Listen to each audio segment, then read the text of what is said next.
বাবা আজকাল দেখছি পিঙ্কির সাথে দেখা করতে যাচ্ছ না। আরে তোর মা তো আমাকে বাসা থেকে বেরোতে দিচ্ছে না। এই যে শুনে গ্যাস ফুরিয়ে গেছে, তুমি একটু গ্যাসটা ভরিয়ে নিয়ে আসো। আরে আমার কাজে অনেক ব্যথা হচ্ছে, আমি পারবো না। আরে তুমি না এক নম্বরের ফাঁকিবাজ।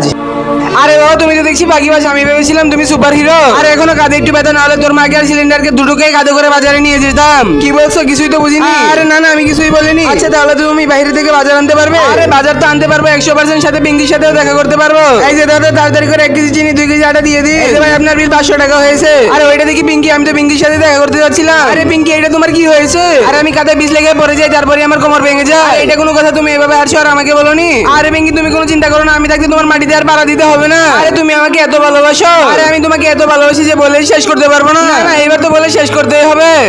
আরে বাবারে আজকে তো মনে হয় আমার কপালে। তো বন্ধুরা তোমরা কি বড় হলে তোমাদের মাকে বৃদ্ধাশ্রমে রেখে আসবে? যদি বৃদ্ধাশ্রমে রেখে না আসো, একটি লাইক এবং একটি সাবস্ক্রাইব করে দাও। আর যদি লাইক সাবস্ক্রাইব না করো, আমি বুঝবো তোমরা তোমাদের মাকে বৃদ্ধাশ্রমে রেখে আসবে। তোমরা কি করবে কমেন্টে জানিয়ে যাও। তো বন্ধুরা তারপর ওকে মেরে হাসপাতালে পাঠিয়ে দেয়। এবার দেখতে সাবস্ক্রাইব করে কমেন্টে পার্ট 2 লিখো।